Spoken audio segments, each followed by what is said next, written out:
முதல்ல சாப்பிட போறாங்க. அடியாரெல்லாம் சாப்பிடுறாங்க. ஒரு அடியார் வயிற்றுல ஒருவேளை உணவு போச்சுன்னா 1000 சிவலிங்கத்திற்கு நெய்வேத்தியம் செய்த புண்ணியம் கிடைக்கும் சிவபெருமான் சொல்லுகிறது. அதனால அடியாருக்கு முதல் பணி அன்னம்பாளிப்பு பணி.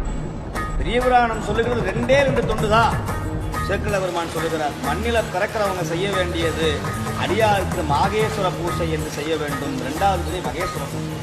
மாகேஸ்வர பூசையும் மகேஸ்வர பூசையும் தான் பெரிய புராணம் வலியுறுத்துகிறது.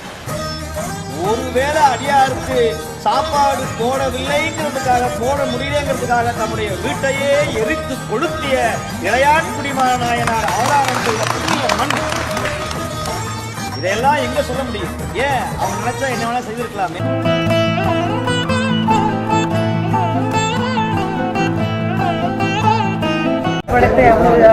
நல்ல உள்ளங்களுக்கு மிக நன்றி, சந்தோஷம்.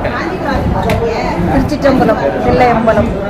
திருச்சிற்றம்பலம் ஐயா, அன்னம்பாளையத்து ரொம்ப அருமையா இருந்தது. கோவில் திருவிழாக்கு வந்து சிறப்பா இருந்தது. நல்லா இருக்கணும், அன்னதானம் செஞ்சவங்க நல்லா இருக்கணும் ஐயா. ரொம்ப நன்றி. திருச்சிற்றம்பலம்.